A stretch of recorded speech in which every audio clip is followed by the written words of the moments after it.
Good evening, friends, and welcome back to Kirby Russia, your source for all the information you need about Russia, both political, immigration-wise, and other, and sometimes even about American football. But anyways, our topic today is going to be interesting because as the author of the idea of the American Villages in Russia project, I was just in St. Petersburg, and I kind of realized that, hey, I spent a lot of time in Moscow. I spent a lot of time in St. Petersburg.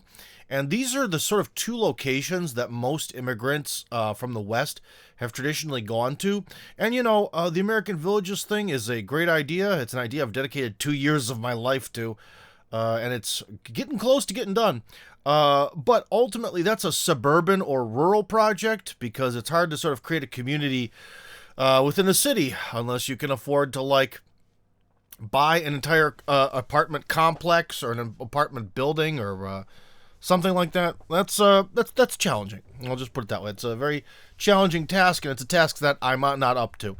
So I want to make a video today about the sort of differences and pluses and minuses about immigrating to Russia through Moscow and St. Petersburg. So if there was someone who enjoys their sort of Russian immigration information from this channel, but at the same time doesn't want to live out in the sticks, well, today is your episode. And for those of you who do want to live out in the sticks, this may actually provide to be very interesting for you as well.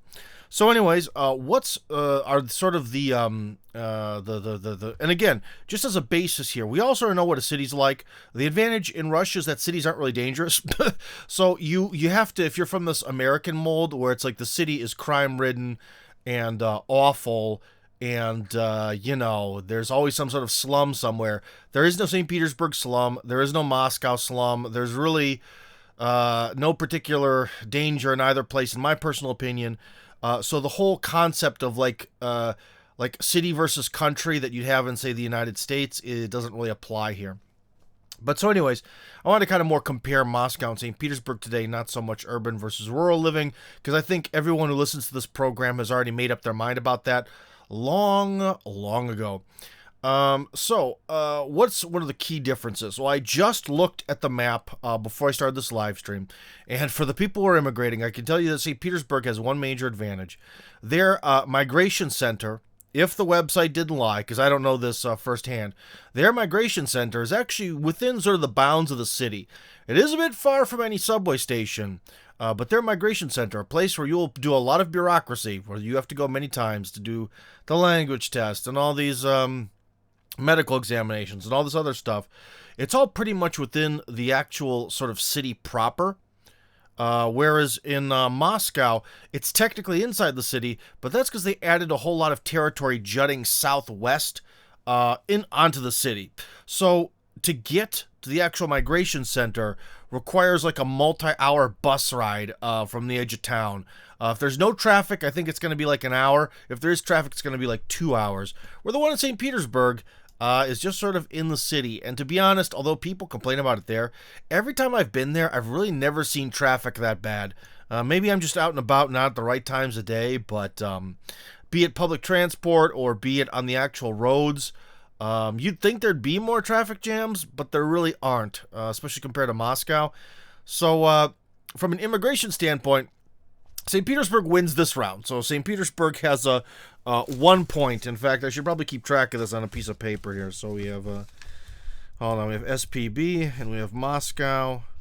And St. Petersburg has 1 point for having an immigration center that is actually accessible and is actually within the city limits. So that's pretty awesome. Number two, when we get to sort of prices and stuff. Now, here is one of those, the devil is in the details. Moscow is definitely the most expensive real estate in Russia. Sochi has, of course, gotten expensive, especially near all the stuff that was built for the Olympics. Certain places in the Crimea can be expensive, but not all the Crimea. But certain places in the Crimea that are obviously very touristy are very trendy, and, if rich people buy land there, it's going to get more expensive. But nothing compares to Moscow. Moscow is the king. So, I'll put it this way. If someone were to sell their home in France, okay, and they're like, hey, I want to move to Russia, but I definitely want to go to the city, they are going to get more bang for their buck if they go to St. Petersburg. That's just a fact. The price per square meter is lower. It's not low. It's not cheap, especially, if we take a look at other cities. Like my son was sort of, maybe he had some offers, some musings to go play soccer in another city. And so I took a look at certain cities that have really good soccer teams. And I'll put it this way. Although St. Petersburg is notably cheaper than Moscow, compared to places like Rostov-on-Don or Krasnodar, they're both expensive. So, again, if you wanted to get like a palace for the price of like a dinky house in the United States, you're not going to live that dream either in St. Petersburg or in Moscow, but you'll definitely get more in St. Petersburg. Okay, so when we break things down to price per square foot, or as we do in Russia, square meter, I'm going to have to say that St. Petersburg gets another point here for the good old square meter. But there's some sort of weird phenomenon. Despite the fact that Moscow is the big expensive city where the Russian movie stars live, and most of the major musicians, and most of the major politicians, and all these other A-listers are all here and all that, and it's probably, I'd have to assume, although I don't know for sure, but I'd have to assume that the majority of Russia's billionaires live here, or at least own a residence here so they can party. It's billionaires row out here.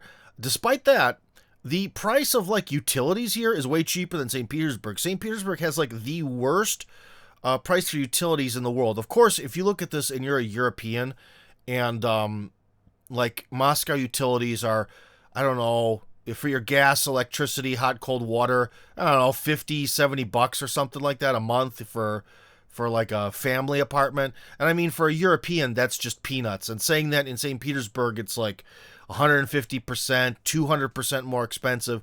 That might not seem much to you. Like, oh no, $140 or $200 a month. Oh no, what a travesty for our European listeners there. And definitely for Americans too, that would seem pretty cheap. But when you have to deal with if you become a Russian salary man or salary woman, it's gonna bite you a little bit more. Obviously, the price of utilities in Russia is still even low, even for the crappy Russian salaries. But still, it's something to think about. You have to pay, you're paying less for the initial cost of buying into St. Petersburg. But when you are there, you're paying more for all your public services. And who knows if they're even going to work or not. You know what I mean? So definitely on like the public services side and their price, we're going to go to Moscow. We're going to give Moscow the big win there. Because everyone I know who owns something in St. Petersburg, they're always mystified. They're like, why does some little village in an isolated place in Siberia that's, of zero relevance, it's far from everything, why are their utility bills so much lower than St. Petersburg, which should be, connected to the system very well? But that's the way it is. Another sort of weird thing about St. Petersburg, which could be a positive or a minus, really depends on your way of looking at things. St. Petersburg is one of the states in Russia that chose to really crack down on the migrant labor, as in basically making it so it's virtually non-existent.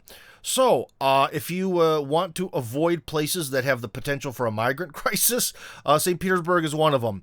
But on the other hand, it means that like delivery services are slow or more expensive. Basically, all the jobs that were occupied by the foreign migrant labor thus become, sadly, they don't pay more. You'd think they would, but Russian capitalism does not work that way. But they definitely don't get done. So some of the awesome stuff, like I can tell you how I can deliver a dodo pizza to the woods to beautiful yet very chilly Fort Kirby at any point in time. That's awesome, right? And then again, all the delivery guys are Russian. So maybe that doesn't affect Fort Kirby much, but I'll tell you what, in Moscow, all the amazing like delivery services and your Wildberries shopping experience, you can just order anything online and like within a day or two, it's already at some pickup point and all that. That really relies heavily on migrant labor, and when it's gone, then all those cutesy poo 21st century delivery-based stuff vanishes with them. So that's something to think about. I don't know. That's kind of a point for both Moscow and St. Petersburg, because it kind of depends on how you look at things. It kind of depends on you as a person there. So yeah. Now, one of the things I can definitely tell you is, despite the fact that even the Moscow region is always 4 Celsius degrees colder than Moscow, okay? Moscow creates a lot of heat. It is a city. It's not a very compact city, but it creates a lot of heat from all the cars and the buildings and all that. So it's 4 Celsius degrees hotter in Moscow pretty much always than in Chekhov, okay? But still, even with that 4-degree swing, I'll tell you what, nowhere has weather as horrible in winter as St. Petersburg. I don't know what it is about, I guess the Baltic Sea or something. Oh, you just go outside and you just want to die. And like, it's the same temperature as in the Moscow region. Like in the Moscow region, it'll be, minus 15 Celsius, or it'll be minus 15 Celsius at the same temperature. But the feel of it, like that, what is that called in English? There's something about how the weather actually feels versus the temperature. Because there's the wind chill factor, but I don't think it's that. Anyways, the way that it feels like it's way below minus 30.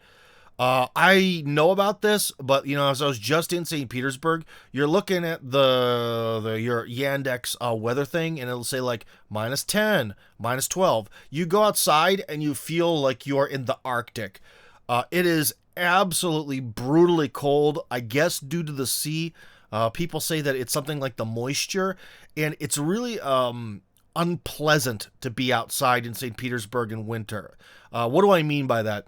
I mean that, like, if you go around the Moscow region, again, outside the city, and again, it's kind of personal preferences, but let's just say you go out to Istra or Kolomna or where the hell ever, Kashira maybe. You go outside and it's like, especially during the day, it's time to play with the kids and winter frolic, and walking to the store is actually kind of invigorating, and you get to see all these beautiful winter sights and all that. In St. Petersburg, you walk outside your front door and you just want to die.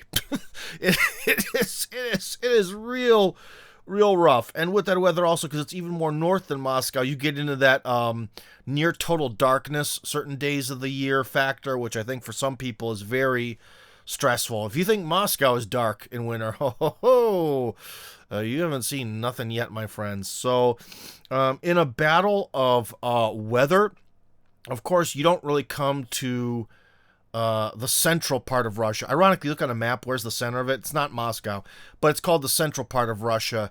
You don't come here for the weather, and in St. Petersburg, it is just the worst, the absolute worst. So Moscow's going to get a point for the weather here because it's just better. And especially for people who like more warmer weather, the 4-degree magical bump from cars and heating stuff and asphalt, that also applies to summer, but it also means that Moscow is probably much warmer than, I think Moscow's on the same latitude line as like Juneau, Alaska. It is definitely warmer here than Juneau, Alaska. I'll put it that way. Yeah. So anyways, Moscow is definitely, in terms of a place, and it affects your health, because St. Petersburg definitely has a reputation where it's a great place to go to catch pneumonia or some other sickness from the cold yet wet yet also windy weather. So your health is probably going to be better in, or I should say especially around, as an outside of Moscow. Yeah. That's one of those other weird things is about like air quality. I'd say the air quality in St. Petersburg is much better. Like in Moscow, when you're in it, you can kind of feel that while you're on the train, you can feel the quality of the air going down. But in St. Petersburg, yeah, the air quality, so that's another one. St. Petersburg, despite the fact there's plenty of cars and stuff there and all that, the air is nice. There are kind of 2 places in Russia where I don't like the air. And is Kevin listening? Oh, thank goodness Kevin's not listening. It's the Crimea. I hate the way the air is in Crimea. I don't know what it is or what's going on there, but it's not refreshing. Like there's every other place in Russia, you go out, you leave Moscow. Okay, so you have Moscow and the Crimea. Every other place in Russia besides that, oh, the air is so fresh. It's so nice. It's so refreshing. You just walk outside and you breathe and you can like feel that you're alive and all this stuff. And the Crimea, you really can't. That's so weird. Or at least I don't know. Maybe Kevin feels it, but I don't. I think the air quality there like sucks ass.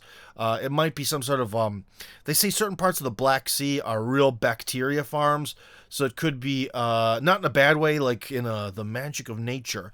So it could just be algae mania happening near the Crimea that makes it that way. But regardless, I don't like the way the Crimea smells, nor Moscow. So St. Petersburg wins in terms of air quality. I think, especially if you have like allergies and stuff, St. Petersburg might be a little bit better for you.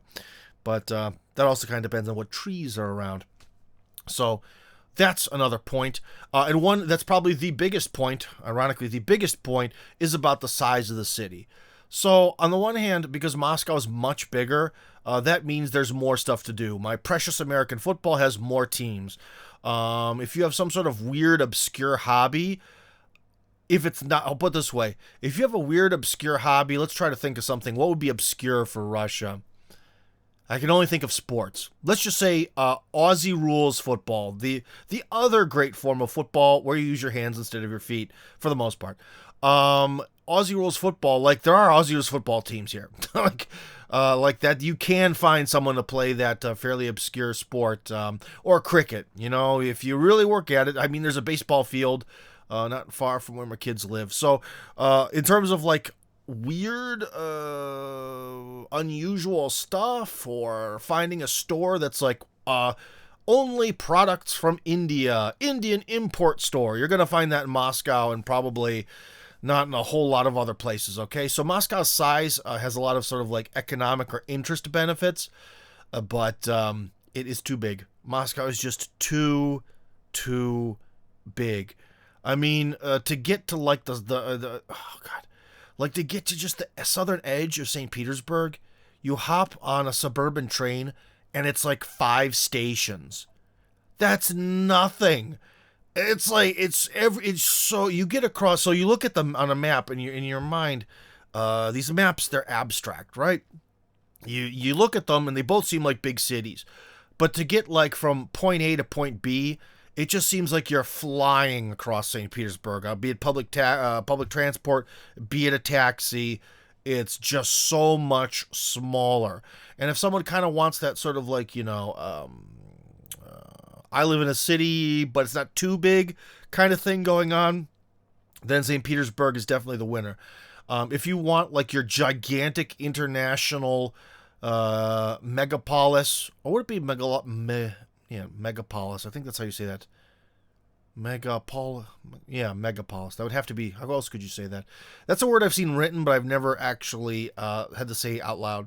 But anyways, your mega international city, well, Moscow certainly is it, and it is gigantic.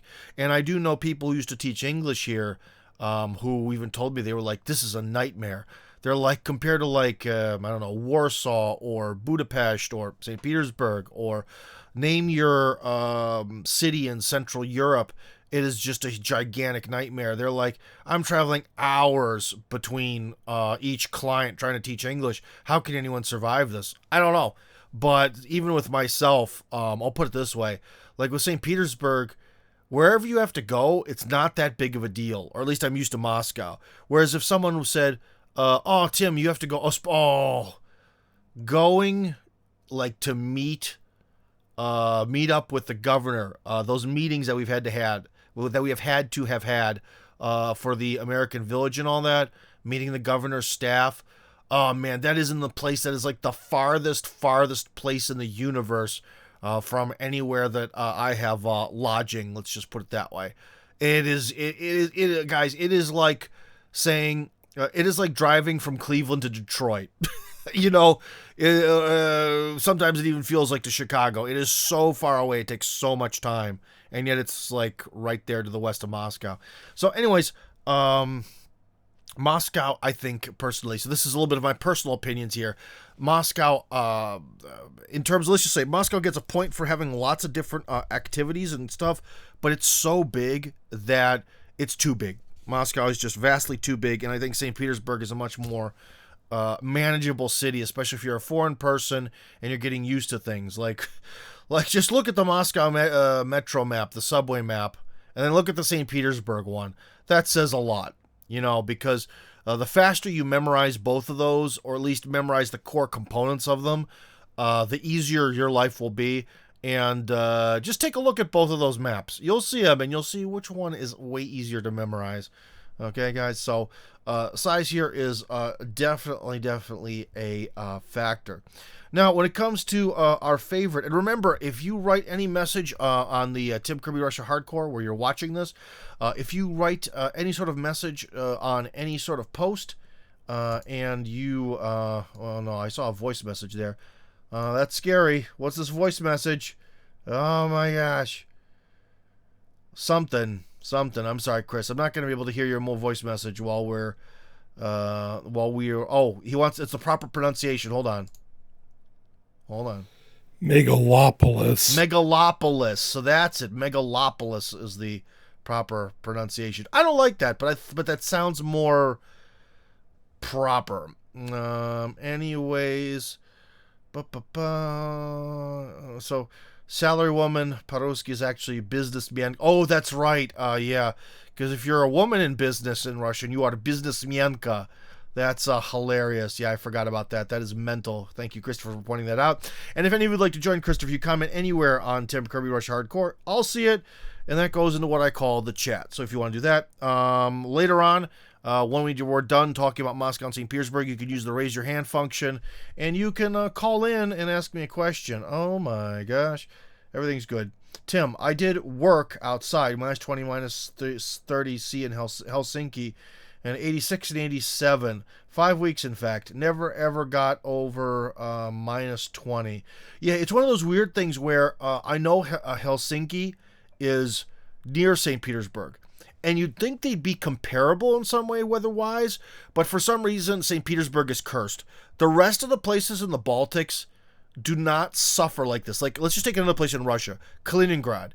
Kaliningrad does not have nightmare weather, and yet it's the same sea, but it doesn't. And it's the same thing. Like, people make a lot of comments. Like, the weather in Finland is actually vastly, in general, much more friendly than, like, the Russian side, where you have, like, Karelia and St. Petersburg and all that stuff.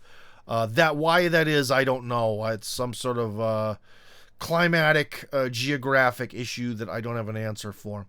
But anyways, we've kind of covered a bunch of stuff. Oh, speaking of businessmenka, or businessmenki, if there's a few of them, we have to talk about salaries. And the salaries for doing any job in Russia are the highest in Moscow. And again, you get into this thing where I mentioned that the utilities in St. Petersburg are actually noticeably higher. So that kind of creates a little bit of a problem, you know, and why a lot of people actually kind of give up on St. Petersburg. Because if you are someone who doesn't own an apartment in Moscow or St. Petersburg or whatever, you know, you're trying to scrape by and save up money to eventually buy something. And in St. Petersburg, the utility costs and the fact that, to be honest, guys, I you know, when I was there, you know, I'm not cooking in a hotel room. You know, there's no stove. You know, I'm going around to these bars and restaurants and stuff, and it's like, man, this is no different than Moscow, and sometimes even a little bit worse. I mean, you can really blow through your pathetic Russian salary in St. Petersburg real quick.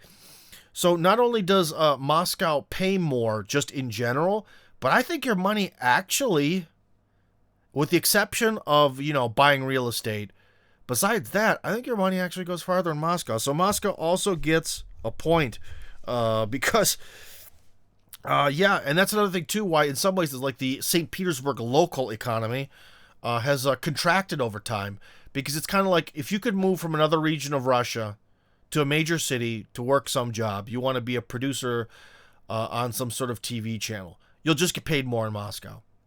It's just a simple fact. And I could not believe how much money I was spending in St. Petersburg. I was getting to the point where I was kind of like, what am I doing? Oh my gosh, I am blowing through cash like a madman.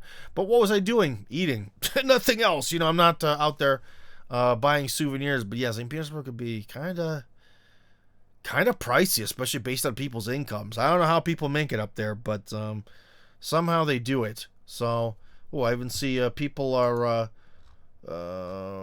someone lost me for 45 seconds in the chat. Anyways, people writing some comments, that's good. Because I think I'm about to be done here pretty soon.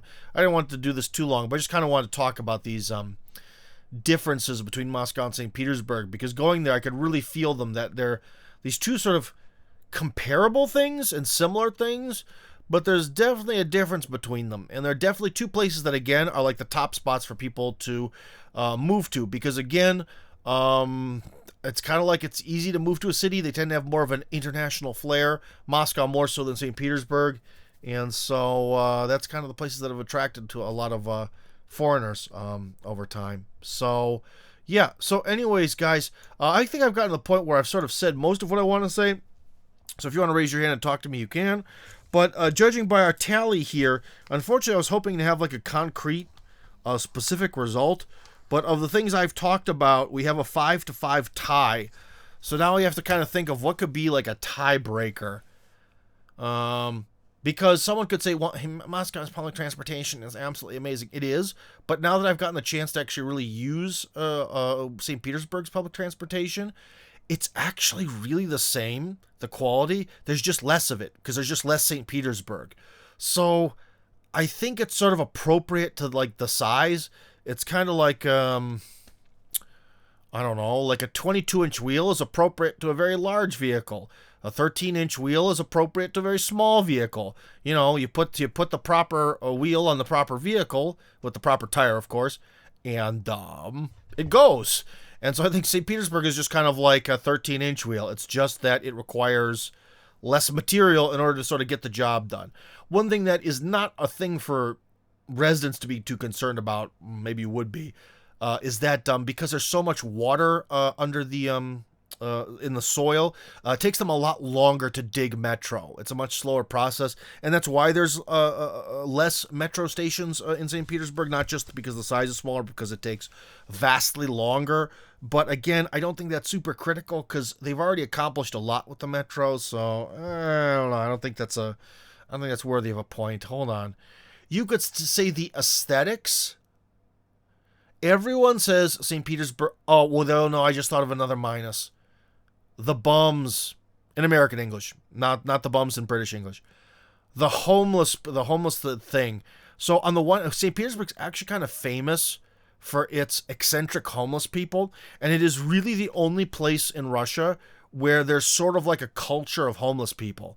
But again, why are they eccentric? Because they all try to like speak French to you to be like amusing. So you have some guy who's just this alcoholic who has like all these skin problems will be like, Mademoiselle, je t'aime, or something, you know, just trying to like put on this weird air of class. So it's this weird phenomenon that people in St. Petersburg are favorable towards on one hand, but when you live in the rest of Russia and there's like virtually no homeless people anywhere, yeah, we're gonna give that to Moscow. We're gonna give that a point to Moscow. That's a big plus there. Yeah, so it's kind of weird. You don't really see that sort of like depressing people on the street kind of thing anywhere else. So yeah. One thing that also will be, again, could be a slight plus is that unless you get married to some woman who is true Moskvichka, and she's really like a woman who's from Moscow from generation upon generation and who has that abysmal Moscow accent. Ironically, the overwhelming majority of people here do not have that accent, and standard Russian is based on the Moscow accent that was historically. So just so you know. But besides the weird accent from Moskvichki that live here, there's a lot of non-standard Russian words in St. Petersburg, and so I don't think it's going to be a big problem, but it will make you. If you learn Russian in St. Petersburg, it will turn you more into a local yokel than in a lot of regions in Russia. Like if you were to learn Russian in Moscow or Izhevsk, Kirov, well, Chelyabinsk has its own accent, but the terminology is the same. A lot of places in Russia, you'll sort of speak a very generic standard way, but St. Petersburg has a lot of words that are different. And I don't know if that's good or bad, but as you travel across the country, you might confuse people, and you might also... it'll just be weird. It's kind of like how, as an American, you can really sometimes hear when, no, that's not a good example. it'd be kind of like you meet someone and they spent their entire, like they're a foreign person and they're like Japanese and they spent their entire experience in America in like rural Oklahoma or Texas, and they're how they are, welcome to Texas. Like they're just very kind of weird.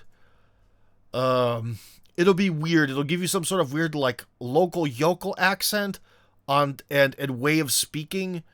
Maybe not so much accent, but like way of speaking and term and word choices that won't line up with things. It's kind of like how we Ohioans are demonized across America for having the gall to refer to carbonated beverages as pop, but I'll do it till my dying day. In fact, I just saw some sort of video where someone mentioned like Ohio, and they were something like, "Tell me how the caramel tastes," because I guess we should say caramel, like sophisticated people. So there's a certain lack of sophistication in Ohio that comes through, and St. Petersburg will give you that sort of weird local terminology usage kind of thing going on. Maybe a little bit like with the whole British versus American English. You kind of have to know two sets of words for a lot of stuff. It's not a huge list, but it comes up, and I don't know, maybe it'll give you more charm. But I would say that Moscow is maybe then in some ways a better place to learn Russian because it's more generic. And also at St. Petersburg, if you go to a university or something, if they do teach you all the standard generic words, then you're immediately going to have to learn all the St. Petersburg terminology for everything. It's kind of like for foreign people from, I don't know, Iran, they'd have to like immediately learn the big lists of these are British terms, these are American terms, get used to it. Guess what? Australians have creativity too. Sometimes they make up their own versions of words. There's a sort of 2.5 lists there, especially for vulgar expressions. My friends and I read a very long list of vulgar Australian expressions which may or may not have existed during college, and I remember them to this very day. But we won't talk about that because maybe the list was accurate. Who knows? It won't be very nice. Anyway, so yeah, we're now kind of back. Now Moscow is slightly leading. We found some advantages to Moscow. Tad, there ain't nothing more lousy than German winter weather. Tad, please, you're joking. Compared to St. Petersburg, spend a winter in St. Petersburg and do something outside every day, then tell me about Germany. Cold around 34, 35-ish and moisture. Now I understand why they always wanted to get out of here, and so do I. Well, how does it become minus 35 in Germany when it's so much more farther south? Does that something to do with like mountains and valleys or something, and like trapping in the cold? I don't see how that could happen, because like I'll put it this way, Moscow with its legendary continental climate and the cold that froze Napoleon's soldiers, it never gets to minus 34. Never. Okay? Not even the Moscow region, it never gets below minus 30. So, St. Pete ice storms, Portland, Oregon ice storms. I see. Well, then again, I can't imagine that ice storms in Portland, Oregon could be as cold as St. Petersburg, but I don't know. I unfortunately, we don't get to live forever. Trust me, if I could live, or even if I could live 10,000 years, I'd be more willing to just try crazy stuff out and move to some place just to see what it's like. But I have greater than, always saying the Petersburg ice storms are greater than Portland, Oregon. Of course. I don't hear like stoners saying like, man, I went to like Portland and all that, but it was just like I couldn't handle the weather, just couldn't deal with it, bro.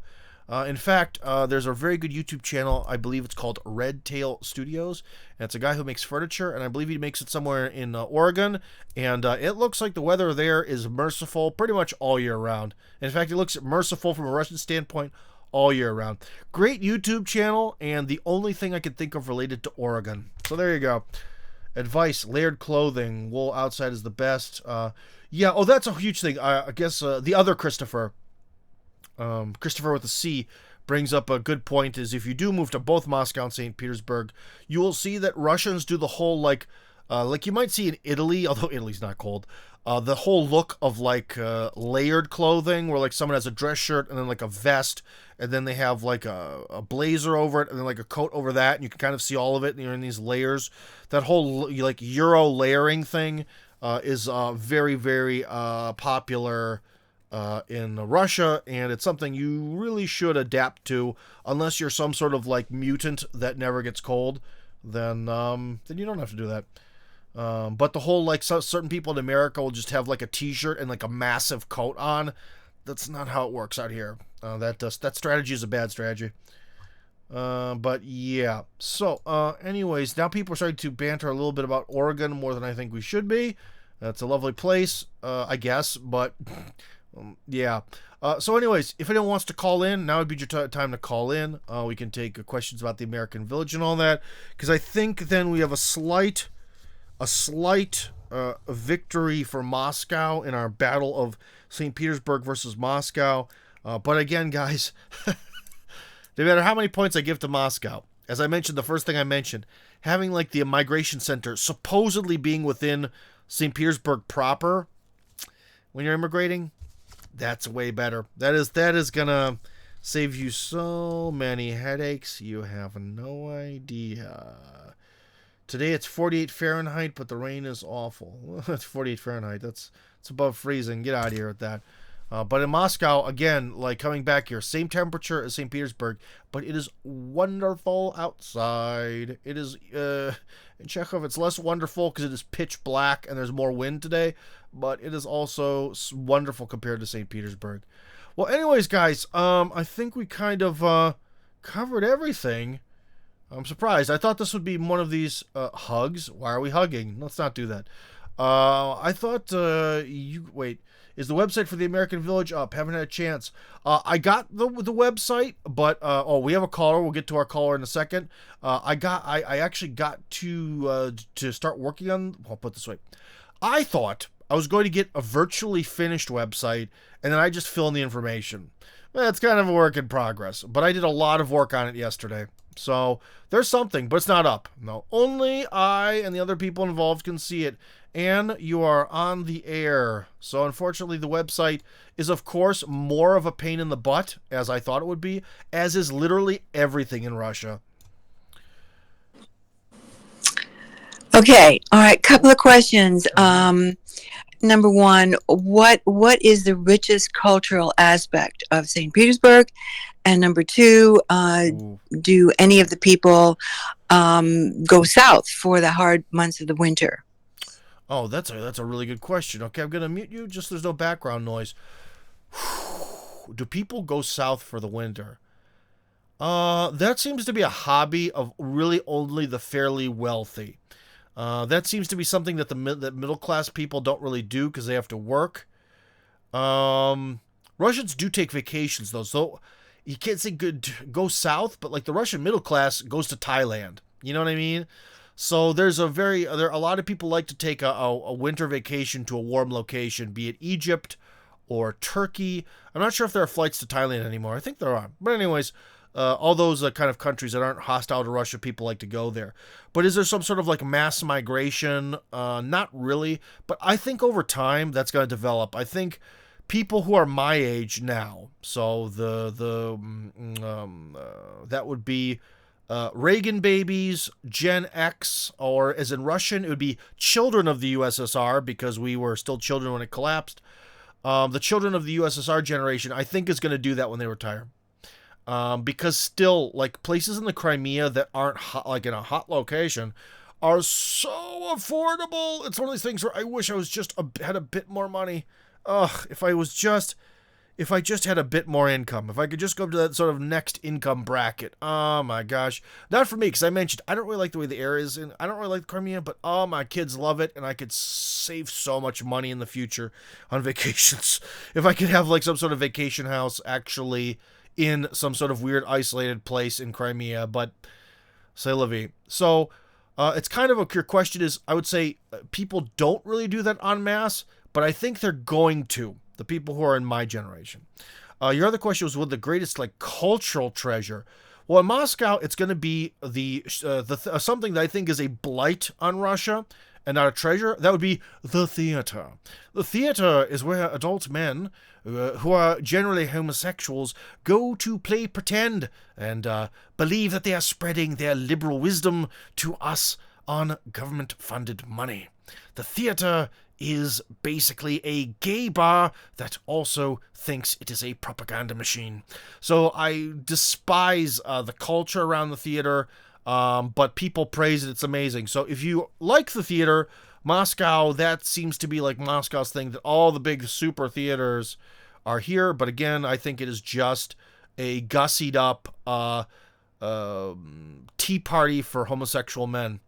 Now, for St. Petersburg, I would think, okay, that it would be something that's abstract. It would be the sort of like the street culture. Like, you can really easily be decked out in all St. Petersburg clothing and like chill in the courtyards between there's like this, you know how like with rap music there's this sort of mythos about the ghetto, but it's not really about being poor, it's about being from St. Petersburg. It's hard to explain. Let's see, hold on. Petersky. Chelyabinsk has a similar thing, but in Chelyabinsk it's more brutal. So anyways, I hope my screen share is set up properly. I'm going to be in big trouble. Oh, thank goodness it is. And even has my face there. Amazing. So, like, if you, like, where were the first guys? Go back to the first guys. Like, those guys that are just, like, in this, underground passageway. I don't know how to explain it. But, like, collections. Let's see. Okay. Like, they made some stuff for the St. Petersburg soccer team. That's lovely. Let's see the catalog. Like, people, you can only buy this brand or order it from St. Petersburg, and the whole like the black jacket with like the metal zipper thing, like that jacket is so St. Petersburg. I don't know. It's kind of like a, oh gosh, I don't know. I'll put it this way, like if you're someone who is from Moscow, and you're really into it, that means you are an effeminate mama's boy snob. If you're like really into being from St. Petersburg, then you look like this. Like, you're street, but you're also maybe kind of artsy, but it's so hard to explain. Like, you're like this guy or this guy. Who knows? Maybe even sometimes like this guy, but not in summer. Like, I don't know how to explain it. It's, that's a really good question. But if you see this image in the background and you're like, yeah, man, I want to be that guy. This is like, this is my dream. You're going to find that way more in St. Petersburg than you are in Moscow. But then again, the whole like Gopnik thing is from, Chelyabinsk. So it's more like a fancier Gopnik. I don't know how to explain it. But like that, like the fashion style, and like how I mentioned how they have their own group of words. It's unfortunate. It's a lot like those darn Yinzers from Pittsburgh, with their Yinzer terminology for everything. It's kind of getting into the fact that you speak Russian, but you speak it in this like different way. You use different terms. You don't say curbstone. As in normal Russian, you'd call it a border. A curbstone is a border. Or bordur, but in St. Petersburg it's what, pogrebnik or parebnik or whatever. It's just something different, just to be annoying. Yeah. So okay, yeah. And did someone else want to call in about that? That was actually a fascinating question. That's like question of the year. I haven't gotten something that interesting as a question in a long time. So thank you, Anne. Does anyone else want to join in? Or should we just look at St. Petersburg fashion? Let's see. Steel. Hold on. Steel St. Petersburg. And, yeah, so if we go over it, then let me, where is it? Go over to the other screen. And like, see, just sort of like the way the buildings are more fancy. I don't know. There's this sort of like, yeah, it's just it's different.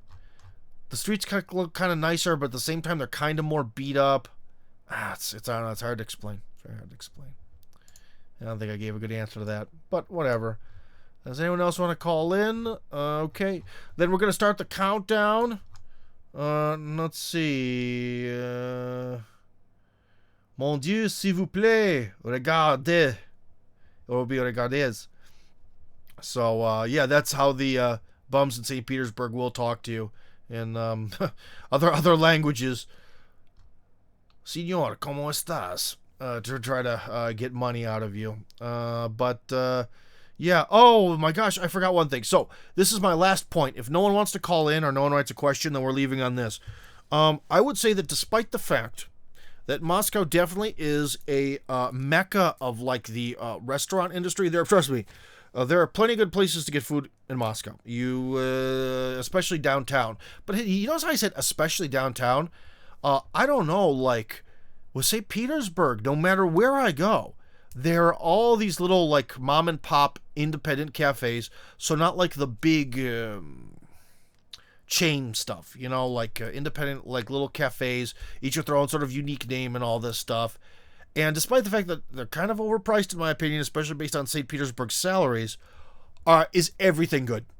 Like when we were filming, we randomly walked into the first cafe that looked decent that we found. And it just happened to be a super like ultra vegan. Oh my God, we're so vegan. Look at us. We're saving the planet by starving ourselves. But anyways, I had some vegetarian or vegan like curry with these tofu things in it. It was amazing. It was absolutely delicious. Everything was perfect. Every cup of coffee you get, perfect. All these little cafes, perfect. So that's another point for St. Petersburg, which puts us nearly to tie again, because but they're everywhere. Like you don't even have to think. Like with Moscow, you still have to kind of think like, okay, where am I? Well, if I'm really far away from a major street, I'm not going to find anywhere to eat, and there's just going to be like apartment buildings. And St. Petersburg, it's everywhere. It's just everywhere. It's great. So many wonderful places to eat. But I'll tell you one thing. If you're in St. Petersburg or Moscow, and you want the cheapest lunch you can get, that's piping hot, delicious, satisfying in the long term, Dodo Pizza. They have, I believe you get a can of pop. Yes, I said pop. I'm from the Midwest, and I'm going to say pop. I'm not going to say Coke. I'm not going to say soft drink or soda. It's pop, baby. You get a can of pop and a small pizza. The default topping is a little bit of pepperoni and some diced tomatoes. I stick with the default. I'm not an extravagant man. For 330 rubles. That's $3.30. And that is the best lunch you could get anywhere in any city in Moscow. And I stick by that. Number one, economy class lunch. Better than McDonald's. McDonald's, you can't really get any sort of lunch for under 400 rubles. The price at KFC has exploded for some reason. KFC is now not even fast food. It's like in the movie Demolition Man, where Taco Bell becomes a formal dining restaurant. Those are the prices at KFC currently for mysterious reasons. Yeah, that's not an option. It's the Dodo Pizza. It's the Dodo Pizza combo, 330 rubles. Can you believe that? Best lunch. Second best lunch when I was in St. Petersburg was they actually had a place for Chinese ramen hall. Usually we associate ramen with Japan, but it was a Chinese hall, so it had all that like Chinese spicy oil in it. And you could get a small bowl, which was still ridiculously big, for 360 rubles. So slightly more money, but also very filling, full of Chinese spicy oil, chunks of meat, and plenty of noodles. You could get the gigantic, nearly liter-sized bowl for, what was it? 490, so nearly 500 rubles. $5 for the biggest bowl of ramen that you could take. So good stuff. Good stuff. So anyways, I had a good time in St. Petersburg, and I think the question of if you're a foreign person and you want to move to either Moscow or St. Petersburg, you kind of have to think, what is the most important to you? And if that happens to be the weather, then you're going to move to Moscow.